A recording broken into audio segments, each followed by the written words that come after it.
Coaches Show live here at the Little Wall. We're presented by Lexus of Reno, who invites you to test drive a luxurious Lexus automobile today. The Wolfpack football team on the road this week. They'll be at Fresno State coming up on Saturday night to take on the undefeated and nationally ranked Bulldogs. Fresno State sitting at 7-0 on the season. The Wolfpack 3-5 after a difficult loss last week to UNLV. We'll talk about both those games here tonight on the Coaches Show with head coach Ryan Polian. A little bit later, Ricky Thomas, the cornerbacks coach, is going to join us. We'll also talk with Matt Eck, who is in charge of the strength and conditioning for the Wolfpack football team. But we begin the show, as always, with Coach Polian. And, Coach, I know this has been a tough last couple of days for you. A few days after the ball game now, looking back, what do you take away from that game against UNLV on Saturday? Well, it's a common refrain, unfortunately, and it's that we more games in college football are lost than are won, meaning more teams will do things to hurt themselves other than being beat by the opponent. And I feel like now, the last 3 weeks, San Diego State, Boise, and now UNLV, in my opinion, we've lost those games. And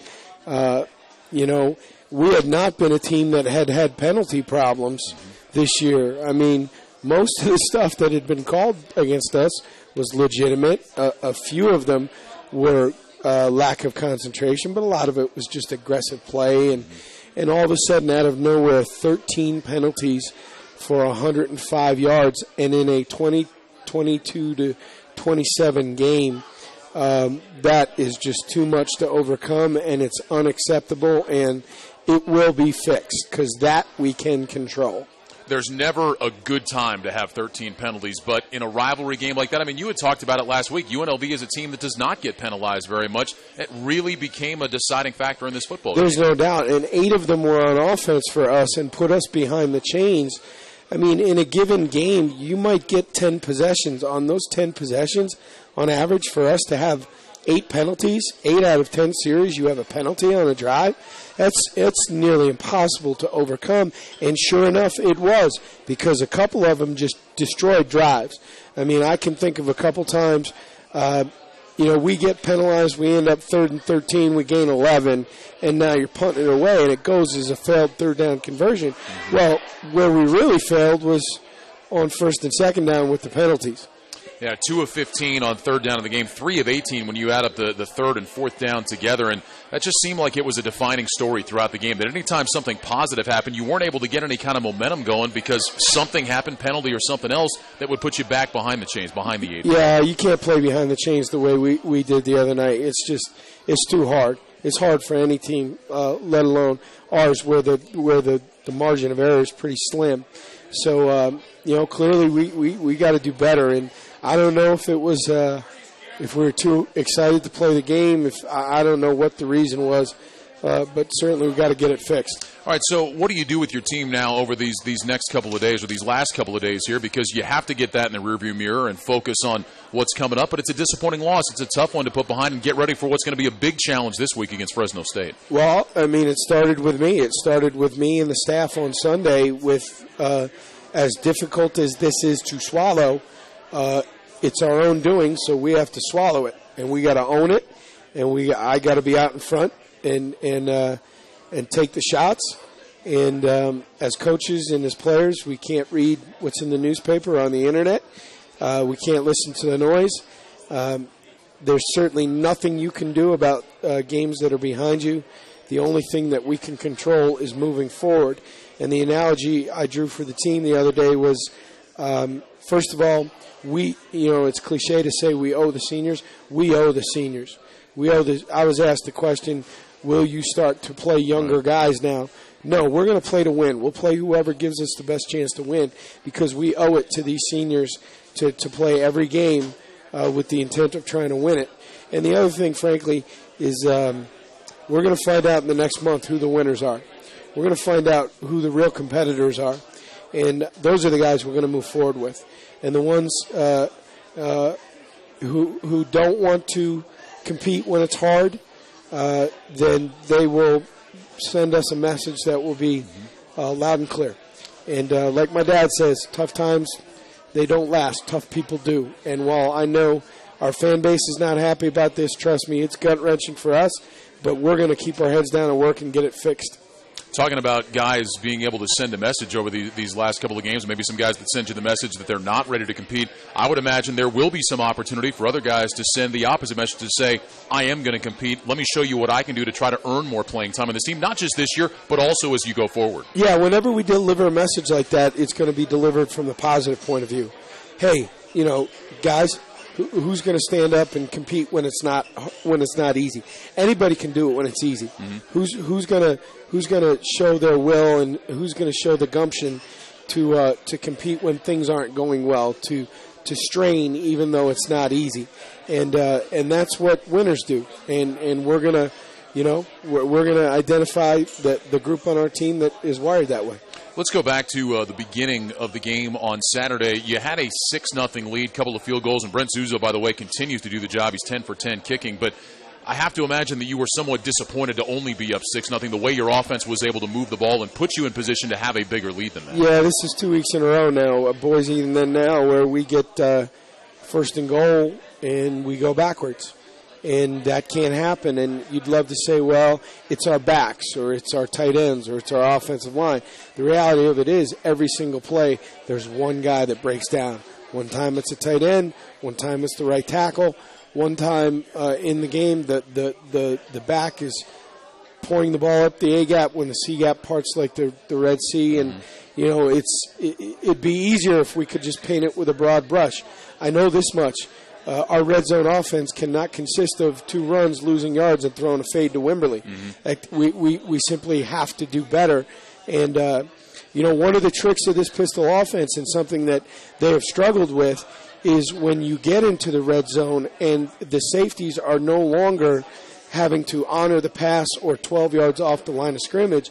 Now, simply because you're out of real estate, they're so much closer to the line of scrimmage, some of those concepts become really difficult.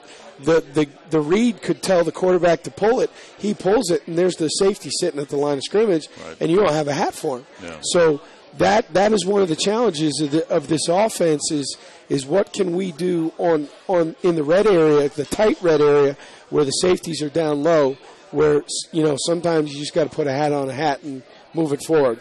Oftentimes when we talked about your defense and some of the struggles that they were going through, you would say, hey, it's one guy, it's misfitting a gap. It sounds like maybe that's what you're saying over these last 6 quarters or so with your offense, that it's one guy or one breakdown that is maybe holding everything back from where you'd want it to be. Yeah, there's no doubt. And football's a game of inches. It really is.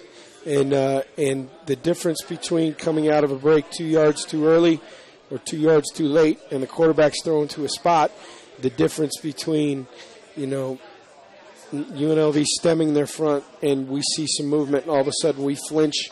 We can't do those things. And those are the little details of this game that, will come back and haunt you if you get sloppy on them. And we have. And look, I'm not blaming the players. It starts with us as coaches, and we've got to get it fixed. All right, there were some things that went right for you on Saturday. I want to talk about the 61-yard touchdown pass play to Richie Turner, something you guys had worked on during the week in practice and worked like a charm when you ran it in the game. Kind of take us through that play and what got Richie so wide open. Well, we felt like they had a corner that would bite on some moves, and specifically we run a play-action bootleg where we often show a comeback route, and we saw a corner of theirs that if he thought he knew what was coming, he would jump the route. Mm-hmm. So we felt like if we showed the same play action and Richie would give him a little stutter as if he was going to run the comeback, that he would jump the route. And sure enough, boy, did he jump it, because Richie was wide open. There was nobody within 8-10 yards of him.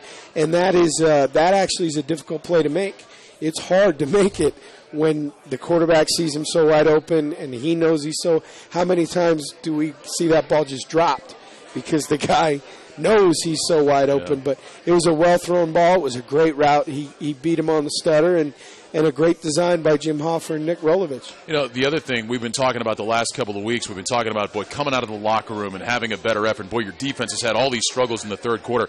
I thought your defense did an admirable job throughout this ball game, but, in that third quarter, they came out, they did not give up any points to UNLV in what was a tight ball game. I think we have to credit them for that when we've talked about how they've struggled on the other side. Yeah, the defense, I thought, improved. And, again, this is another week where I thought the front four played well. Mm-hmm. I mean, you go back and look at the film, and I thought our front four was really active. And it was clear that UNLV did not want to sit back and throw the ball. They, a lot of their throws were quick game throws or put the quarterback on the move. They did not want to sit back there and true drop back and let our defensive ends go against their tackles. And kudos to them. They had a really good plan.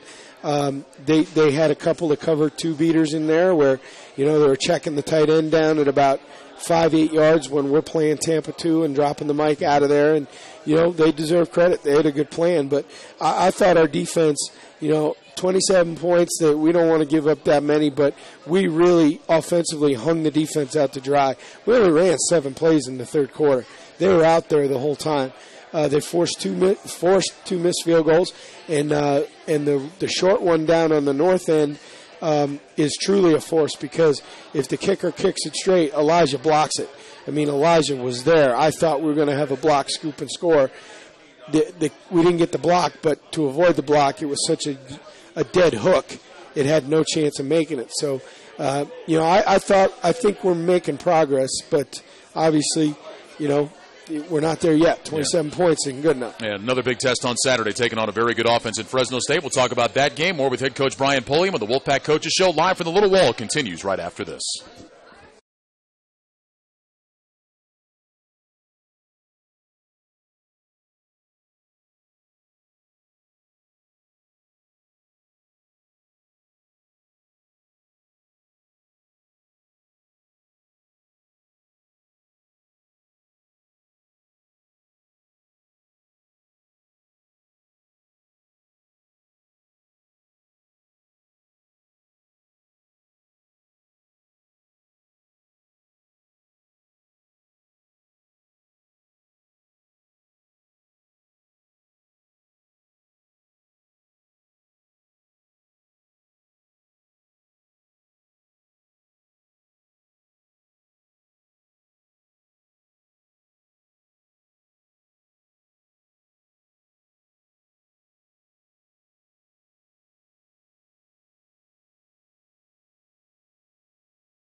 1. Back with more of the Wolfpack Coaches Show, live here at the Little Wall. Proud to be Reno's game day headquarters and home for Wolfpack fans since 1922. The Little Waldorf Saloon, where history is made and traditions are celebrated. The Wolfpack football team on the road this week. They'll take on Fresno State at Bulldog Stadium in Fresno Saturday night. That game kicks off at 7:30. We'll be on the air with the Bud Light Tailgate Show beginning at 6 o'clock. We've got our Twitter questions coming up, as well as questions from folks here at the Little Wall. If you have questions you'd like to ask Coach Polian, you can tweet them to us at Nevada Wolfpack. Use the hashtag AskThePack. Before we get to that, Coach, we were talking about your defense and some improvements that have been made. I wanted to ask you about a couple of individuals who I think have improved, who have been seeing some more playing time. And let me start with Matthew Lyons at linebacker. He's a guy that's played for you all year, but seems like he's been earning more and more playing time and is getting very productive for you, despite the fact he's not a big guy there at linebacker. No, Matt's done a really nice job, and he's grown in the system. He was a guy that we got at the mid-year, so he's not been with us all that long, but he's really has proven to be our most reliable guy to run and make plays in space, so that if we choose to spill the ball, meaning we force it out of the A and the B gap and force it out to the C and the D, he's the kind of guy that can run over the top and go make plays in space. And his progress has been really exciting. The one thing we need to get from Matt, Ian Seau, Lenny Jones, some of our productive guys that have still 2-3 years of eligibility left, this is going to be a huge offseason in the weight room. Matt Eck needs to put some good weight and strength on these guys this offseason. Where is Matt still over there? Yeah, over there. So I just called him out on the radio. Yeah, so Matt's coming up in a little bit. We'll give him his chance to respond here in just a little bit. You mentioned the name Ian Seau, another guy that's been playing for you all year, but a couple of weeks ago you moved him up to number 1 on the depth chart. He and Lenny Jones have been splitting some time at defensive end, but Ian, another guy that seems like he's getting more comfortable as the season goes along and learning a lot of things as the season goes along. Ian's been he's gotten better the last couple of weeks, and he is proving to be a dynamic pass rusher, and I think the sky's the limit. We're going to have him for 2 more years, and he's a guy's body needs to change. You know, it's different playing junior college than going out there against some of the folks we play, but his skill level and his get-off and, frankly, his motor, it looked like at the beginning of the year that the game was moving too fast for him. It's clearly slowing down for him now, and he's been productive the last couple of weeks. You have not been afraid to play younger guys, and we saw Cody Dike get a lot of time at safety on Saturday. Tell us a little bit about Cody and where he is in his development right now. Well, the bottom line is this. I don't want this to sound cold-hearted, but our production at safety has been a problem, and it's part of the reason why we're not playing well enough on defense.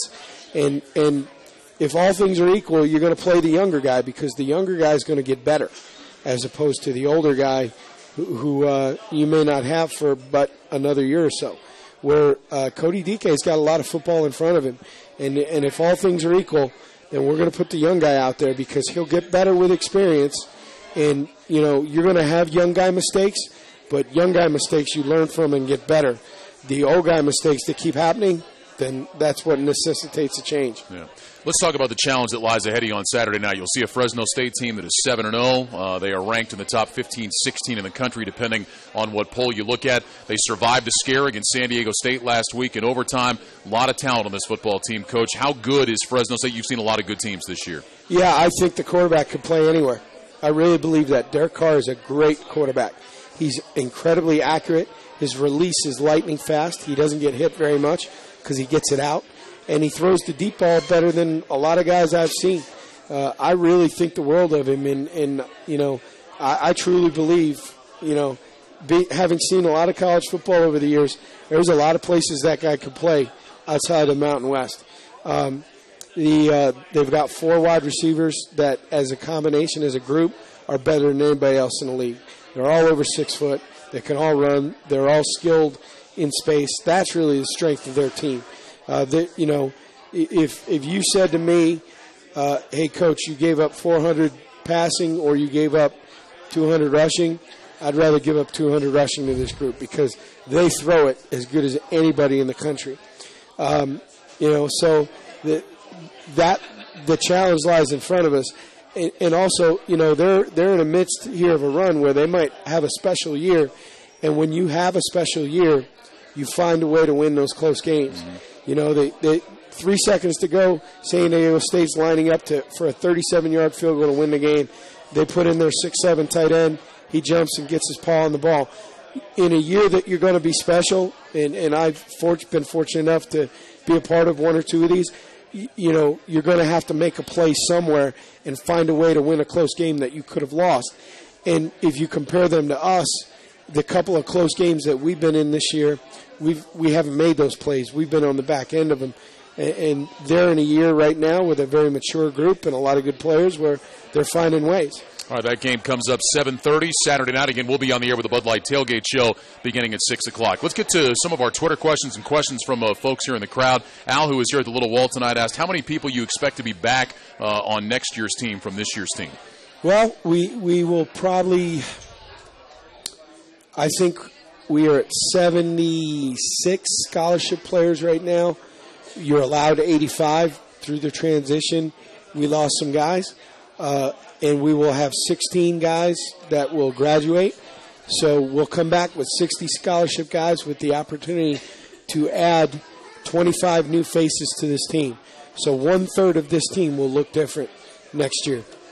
I got a question from Sue. Sue, I love you, but I only have an hour show, so I can't read all of this on here. But, no, one of the things she talked about the Football 101 event that you guys did at the beginning of the season. Really enjoyed that event. I know that was something that you really got into, and you and Laura were really excited about doing at the beginning of the year. Yeah, that was near and dear to our heart. And, in fact, we're gonna pick the date here pretty soon, once we can get some of the major dates on the calendar set. But we'd like to grow that. And, it was the first time, I think it was the first time something like that has been done around here.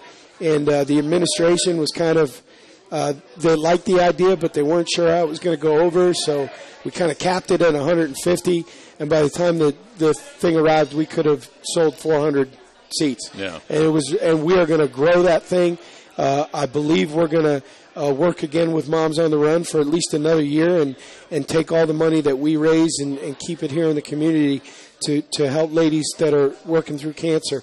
And I just think it's a fun event. It's a way to give back, and it's also a way to kind of connect with a part of our constituency that doesn't get a lot of attention. All right, put Sue down. She's signed up already for next year. Sue also pointed out that she loved the helmets on Saturday. What kind of feedback have you gotten from those? What I've heard, people loved them. They thought they were great. Yeah, I think it's been pretty good. Governor Sandoval was the only person besides myself and Chris Collins, our equipment guy, that saw them before the game. I showed it to him on Friday, and he really enjoyed it. And I didn't want to make too big deal of it, especially the fact that we didn't lose the game. I mean, the helmet was it was something we're trying to do special for the kids, and it was something that we wanted to do for the big rivalry game. It had no effect one way or the other, but I think they were really sharp, and I know the guys liked them. All right, questions from Twitter. One thing you've talked about a lot lately has been recruiting, and somebody had asked, how much time can you actually spend recruiting as a head coach versus when you were an assistant coach? Well, that's a great question. I think that's one of the ways that head coaches can win some of those battles. You have so much put on your plate administratively and trying to set the tone for the football team that it would be really easy to ignore recruiting until it's time to go out in the homes. But I'm constantly on our staff. Give me guys to call. I want to be on the phone with these guys, because when you can say to a recruit, hey, who's recruiting you from such and such school? Well, the tight end coach is. Well, hey, I'm the head football coach, and I'm on the phone with you, and I'm telling you we want you and we need you. And I think that can separate us in some of these recruiting battles. And, hey, I know it's one of my strengths. So my job as a head coach is to play to my strengths and try to improve my weaknesses, but also to help staff to my weaknesses. So, I'm a recruiter. I'm going to keep recruiting. All right, another question from Twitter, and preface this by saying obviously you're not going to, but if you were going to look at something else offensively, what other schemes do you like? What other schemes do you think could work at a place like the University of Nevada? I don't think we can be Stanford. I don't think we can go and recruit the biggest offensive lineman in the country. I mean, we have to develop guys. So what we look for is the 250-pound, 6'5" guy that we say, okay, 2 years with Matt Eck, he's going to be 290, 300. At Stanford, the guys that we were bringing in so that we could run power 18 different ways in a game were already 295 when we were getting them out of high school. Not that they don't develop players. They do a great job, but I think you're just dealing with a different thing. So you got to say, okay, what can you recruit here? I think we can always recruit a quarterback because of the history of the position at the school, especially with Colin now. You'll always be able to attract a quarterback. I think we can get receivers, and I think we can get good backs. So to me, if we weren't running the pistol, I think we would look like Oregon or we would look like A&M. We'd have some version of the spread where we'd say, okay, we're going to make it a space game against you and not just line up and try and bludgeon you to death. All right, another question from Twitter, and this has to do with a piece of news this week. The students were polled about paying a fee that would not only pay for a new student recreation center, but also provide money that would help an indoor facility be built that would benefit a lot of sports on campus, but obviously would benefit you guys very much as well. And the question was, is that type of facility a necessity for long-term success at the University of Nevada? I believe it is, and I'm not the minority there. Coach Alt believed that it was. And if it comes to fruition, certainly I will be the benefactor of something that, unfortunately, he was not. Now, we're a long way away. Right. This was the first step. It's got to go in front of the Board of Regents. They've got to approve the plan, and then we've got to go out and raise the rest of the money. But I am very grateful to the student body for the vote, not only for the new rec center, but for the possibility of helping fund an indoor facility. In the nature of college football these days, facilities matter. Our building is probably middle of the road to the bottom third compared to who we recruit against. The improvements to the locker room, the weight room, the players' lounge, the team room have all been incredibly impactful. But the bottom line is, and everybody here knows it better than I do, that there are certain times a year around here that the ability to go inside and get quality work done, as opposed to a 40-mile-per-hour wind and snow sideways in your ear hole, can be tough. And frankly, what people don't realize, it affects our off-season conditioning program, because when they're in January and we're lifting, where do we go to run? I mean, we got to plow the field and put on 5 layers. And the other thing it impacts is I would be personally, if we had an indoor facility, I would practice in the morning and send them to class starting at 11 a.m. through the rest of the day. But here we can't do that right now because you know better than I, in November the difference between 7 a.m.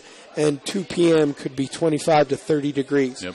And so the indoor, if we are lucky enough, and I pray that we are, to have it come to fruition in the next couple of years, it is going to be a game changer for us. As you said, long way to go, but some positive steps right now in that direction. No doubt. All right, Saturday night, Nevada-Fresno State against 7:30 for the kick. We'll have it beginning with the Bud Light Tailgate Show at 6 o'clock. Coach, we'll see you then. Thanks very much. Thank you. All right, Brian Polian with us. We'll take a break. Ricky Thomas joins us coming up right after this.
2-1.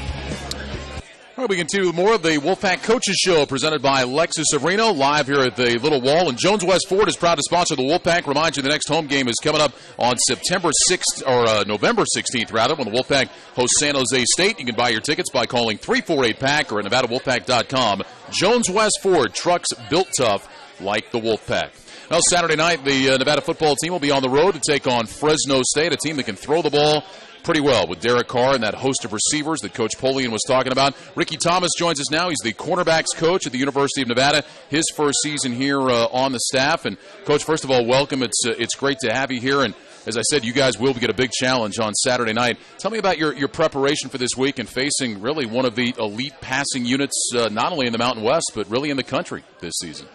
Well, we're facing a very prolific offense that throws the ball extremely well. In terms of our preparation, one of the key things that we're focusing on is trying to keep the ball in front. Mm-hmm. They do a tremendous job extending drives with a variety of pass concepts. And we're just trying to focus on what we do well in terms of the communication, alignment, assignment, things of those nature right there, and get everybody to rally to the ball. Obviously, Derek Carr is one of those guys. He gets the ball out quickly. They throw a lot of short routes that turn into big yards.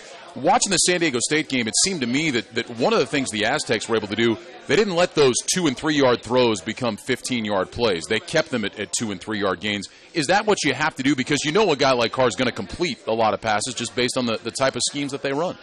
They will have a lot of completions. One of the key things that we're working on is making sure that we have a lot of guys rally to the football. Mm-hmm. You have to be confident in terms of the defense, knowing your assignment, and then it just comes down to execution. And I think when you take a look back at that San Diego State game, that was a very highly contested game that went down to the end. San Diego State was able to do that. Ricky Thomas is our guest, the cornerbacks coach here at Nevada. You guys have obviously seen some really good talent this year. Go back to UCLA and Florida State. I kind of get the feeling, though, that in terms of what Fresno State is doing, they don't really have to take a backseat to anybody in terms of the way they can throw the football. Is that fair to say? That would be a fair assessment. It appears through film study that they rely on Carr to make a lot of checks at the line of scrimmage and change up certain pass concepts based upon what he sees in the secondary in terms of alignment. I think they do a very good job of doing that. Obviously, it's a group who's played together for quite some time now. Mm-hmm. And so there's a lot of confidence in his ability to manage their offense and for the receivers to make plays for him. Let's talk about the group that you're working with this year at cornerback. You have some guys that are experienced, like a Charles Garrett, others like Elijah Mitchell as freshmen just really getting their feet wet in college football. What's been your overall assessment of your group and their development as the season has gone along this year? I think we've gotten better each game because a lot of guys have had an opportunity to gain more experience on-the-job training, if you will. Mm-hmm. And for a lot of the younger guys, such as Elijah Mitchell, Evan Favors, for example, and even a Marcus Smith, who hasn't played a bunch prior to this season, the game starts to slow down for you, and you can kind of understand what's going on and kind of get yourself in position to make plays and be a factor in the game. I didn't mean to cut you off. I was going to say that you were a guy that played college football at a very high level at Alabama. You played it, started from day one you were on campus. Do you remember having that time when you could say, all right, the game is slowing down, it's starting to feel a little bit more like football again as opposed to just a crazy mass of humanity out there? Yes, it just takes time, because everyone can run. The speed of the game is something that you talk about, but you have to experience and just kind of feel where you fit, and things happen much quicker. And quarterbacks are better, skill position players are better. And then there's the physical component. Guys hit harder. Yeah. So they definitely do that. Ricky Thomas is our guest, the cornerbacks coach here at the University of Nevada. For a guy like Charles Garrett that went from corner to safety and back to corner, how difficult is that to bounce back and forth between the two as you're trying to just get really good at playing one of those spots? Well, in his case, because he had previous playing experience, it helped some. It still was a tremendous challenge for him. But once we settle him back in at the corner spot, he's come on and been able to, give us some quality reps at the position and provide some leadership. You mentioned the name Elijah Mitchell, and a guy who's obviously a true freshman, as you said, really getting his feet wet as the season goes along. As the game begins to slow down for him, as he gets more reps, what can this guy do for you out on the football field? What kind of ability do you see in him? Well, Elijah has tremendous speed, and that's a big part of his game. Mm-hmm. He's a guy who's learning to play with disciplined eyes, and he can get somewhere in a hurry. He has tremendous athletic ability, and in terms of being able to play the ball, it's beginning to put him in a situation where he can make some plays for us. Yeah. But his speed is a tremendous asset. He's a smart young man, so he understands what we're trying to get accomplished and what his assignment is in the framework of the defense, and we're very excited about his continued development. Ricky Thomas is our guest, the cornerbacks coach at Nevada. Before coming to Nevada, you had the opportunity to spend a lot of time in the NFL, both with Tampa Bay and Indianapolis, and you worked for a guy in Tony Dungy who is very well respected in NFL circles. I wonder if you could just share with us a little bit what that time was like, all the time you spent on his staff and working for him both in Tampa and Indy. Well, one of the key things that you learn from working with a guy like Tony is character always counts. People matter, and always just go out, prepare yourself to always go out and give your best in everything that you do. And those three staples right there provided us an opportunity when we spent time together to have some measure of success. Mm-hmm. And so we just try to implement some of those things here with the Wolfpack, along with what Coach Polian's striving to do as well.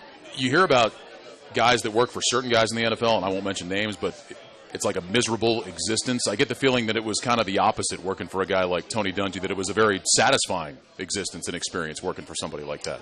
Yes, it was a very a gratifying experience because Tony understood balance. And as a football coach at any level, families most often get shortchanged. But in the time that we spent together, families were able to come to practice, and we were able to interact and still work on part of being the leaders of our family as well. Very good. All right, two really important questions. One, where is your Super Bowl ring? Super Bowl rings here in Reno. Okay. Will you ever wear it? You ever bust it out for a special Yes, game? I do. Okay. When I go recruiting and when we host recruits here on campus. I'm looking forward to seeing that one. Second of all, what was your record in the Iron Bowl? 2-2. Okay. In Iron Bowl. And you probably think about those two defeats a lot more than you think about the two wins, don't you? You do from time to time. But I focus on the wins, though. That's good. That's good. Hey, Ricky, it's great to have you in Reno. Thanks for coming down and giving us a few minutes tonight. We appreciate it. Hey, thanks for having me. All right, Ricky Thomas, cornerbacks coach at the University of Nevada. When we come back, Matt Eck gets a chance to respond to Coach Polian from a little bit earlier. That's coming up right after this.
Here from the Little Wall, proud to be Reno's game day headquarters and home for Wolfpack fans since 1922. The Little Waldorf Saloon, where history is made and traditions are celebrated. Pleased to welcome Matt Eck to the program. Matt is in charge of Nevada's strength and conditioning program, and according to Coach Polian, it's all on your shoulders here going forward, getting these guys ready to go. But Matt does a great job, spends a lot of time with these guys behind the scenes. And Matt, we always hear about weightlifting programs and things like that. I guess the easy question for me to ask is, when you get kids that are coming out of high school that aren't physically ready to play college football, what are the things that you guys do to try to help get them to that point they need to be in order to compete in the Mountain West and make Nevada a successful program? Well, sure. The first thing that we look at as a staff is, all right, what are the kids' weaknesses? And whether that's from a body standpoint or whether that's from a movement standpoint. And so we look at it in that fashion, and how can we develop them to become what the coaches want? Mm-hmm. And you know, I tell every recruit that comes on our campus, I tell, whether it's baseball, basketball, football, it doesn't matter. We're not going to make you a better player of your sport. That's not our job. Mm-hmm. We're going to help you. We're going to give you the tools to become a better tool for the coach to work with. Mm-hmm. And so from a speed aspect, from a strength aspect, flexibility, mobility, those are the things that we're going to work on. And you know, you look at a kid that comes out of high school at 190 pounds, and the coaches are saying, "Oh, okay, let's get this kid to 205. Let's get this kid to 225." You know, that's where we have to start looking at a nutrition aspect of it, mm-hmm.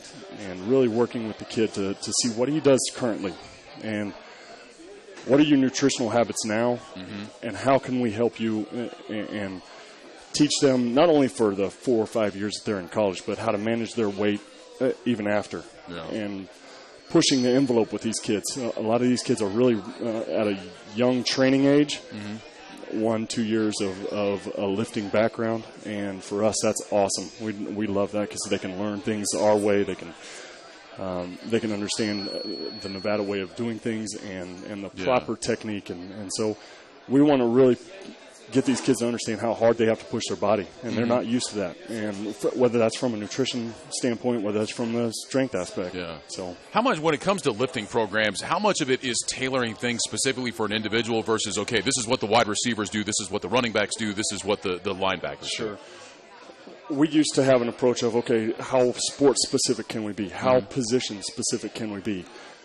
But the more research that we do, the more we look at how football is played, it really comes down to movements. Mm-hmm. And a lot of our program now is based on movement, and it's not based on bench press. It's not based on just on squat. It's a combination of a variety of movements that build your body in the correct way, in a functional way that you can move out on the field. And that's our focus is, can we take weaknesses in movement and asymmetries in their body, mm-hmm. and develop them into a positive for them to utilize on the field. So. When did you kind of get interested in this? Because you played college football, you played at Kansas State. When did you kind of get interested in this is the way you wanted to go as a career? Well, as a sophomore at Kansas State, Rod Cole was my head strength coach at K-State, mm-hmm. and he came and spoke to one of my kinesiology classes, and I started out as an engineering major. My older brother was an engineering major at K-State. I figured, I'll go in and do that. Yeah,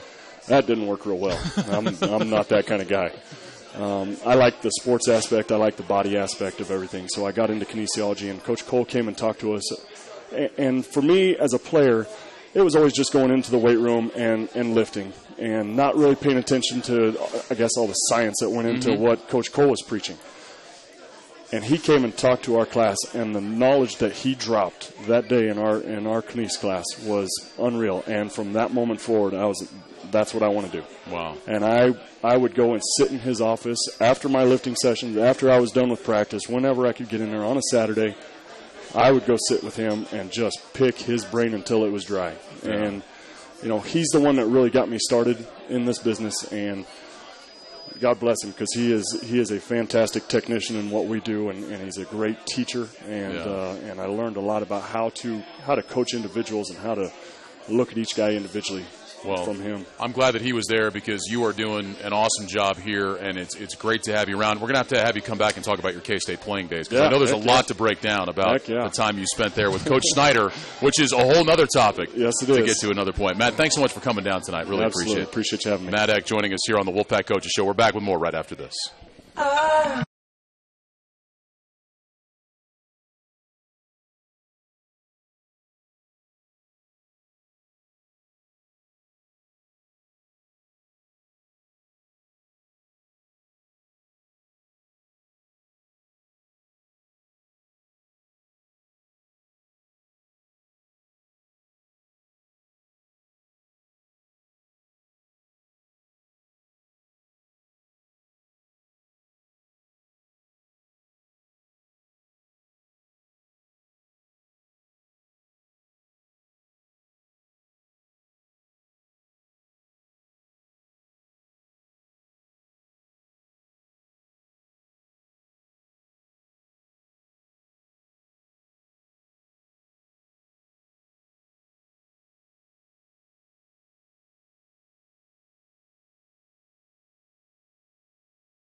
Press pass. That's Wolfpack All Access every Sunday night after NFL football.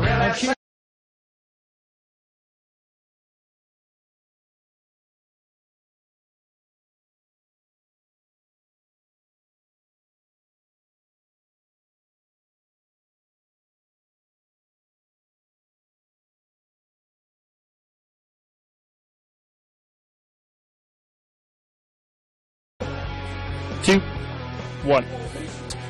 Back here live at the wall with the Wolfpack Coaches Show presented by Lexus of Reno. And a reminder, if you crave even more Wolfpack action, you can keep up on all Nevada athletics with News 4's Wolfpack All Access presented by Champion Chevrolet. Highlights, coaches' perspective, and more. Wolfpack All Access airs every Sunday night after NFL Sunday Night Football only on News 4. Well, we appreciate all our guests for coming down and being part of the show tonight. Head coach Brian Polian, Ricky Thomas, the cornerbacks coach here at Nevada, as well as Matt Eck, the director of strength and conditioning. The Wolfpack football team on the road this week. They'll be at Bulldog Stadium in Fresno coming up on Saturday night to take on the undefeated Fresno State Bulldogs. That game kicks off at 7:30. Chris Vargas and myself have all the coverage for you, beginning with the Bud Light Tailgate Show at 6 o'clock. Thanks for joining us here this week. We'll look forward to talking to you again next Wednesday night at 7 o'clock with another edition of the Wolfpack Coaches Show presented by Lexus of Reno.